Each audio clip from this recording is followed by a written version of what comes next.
وَلَعَنَ آخِرُ هَذِهِ الْأُمَّةِ أَوَّلَهَا، اس امت کے بعد میں آنے والے لوگ پہلے گزروں پر لعنت کریں گے، کہیں انہیں تو پتہ ہی نہیں ہے۔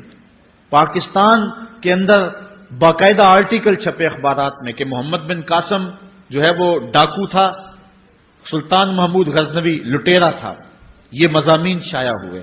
صحابہ کو گالیاں نہیں دی جا رہی، کتنے لوگ ہیں جو صحابہ کو برا بھلا کہتے ہیں، اور حضور علیہ السلام کے والدین طیبین جن کی وساطت سے یہ درے اور گوہر شاہوار ہمیں نصیب ہوا، ان والدین کو ممبروں پہ بیٹھ کے کیا جہنمی نہیں کہا جا رہا؟ تو یہ وہ زمانہ، کیا امام حسین کو باغی نہیں کہا جا رہا؟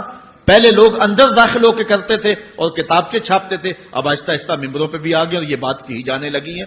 اس پر باقاعدہ اجتماعات منعقد ہوتے ہیں، اس پہ کہا جاتا ہے۔ ایک ٹی وی چینل کے اوپر یزید کو جو ہے وہ رحمت اللہ تعالی علیہ کہا گیا، کیا کچھ نہیں ہوا، یہ سب کچھ آپ کے سامنے ہے، یہ حضور نے بیان فرمایا، یہ ہونا تھا۔ آقا کریم علیہ السلام نے ارشاد فرمایا وہ وقت آئے گا کہ جو آخر والے ہوں گے وہ سمجھیں گے کہ ہم ہی جو ہے وہ دیندار ہیں، ہمیں دین کا ٹھیکہ ہے، اور پچھلوں پر لعنت بھیجیں گے کہ انہیں کیا پتا تھا دین کا۔ آج پچھلوں کے عقائد پر حملے ہو رہے ہیں اور انہیں مشرک کہا جا رہا ہے۔ میں نے ایک دن کہا تھا، یہ بڑے زور سے کہا جاتا ہے جو یا رسول اللہ کہ وہ مشرک ہو جاتا ہے۔ میں نے کہا دیکھو اس فتوے کا اثر کہاں تک جاتا ہے۔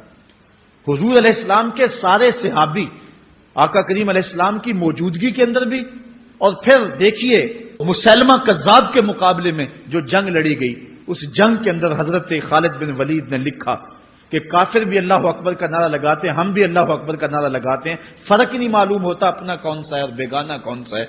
تو حضرت صدیق اکبر نے لکھا کہ جب وہ اللہ اکبر کا نعرہ لگائیں تم اس کے جواب کے اندر یا محمد آہو کا نعرہ لگاؤ۔ وَقَانَ شِعَارُ الْمُسْلِمِينَ يَوْمَئِذٍ یا محمد آہو، اس دن مسلمانوں کا شعار ہی یہ تھا، جو یا محمد یا رسول اللہ کہتا تھا وہی مومن مانا جاتا تھا، باقی کو تہہ تیگ کر دیا جاتا تھا۔ تو اگر یا رسول اللہ کہنا شرک ہے تو پھر سارے صحابی، وہ 10,000 صحابہ جو جنگ یمامہ میں شامل تھے، ان کے بارے میں پھر کیا کہو گے؟ پھر حضرت زین العابدین کے بارے میں کیا کہو گے جو کربلا کے میدان میں مدینے کی طرف منہ کر کے کہہ رہے ہیں یا رحمت للعالمین ادرک لزین العابدین؟ پھر حضرت زینب کے بارے میں کیا کہو گے؟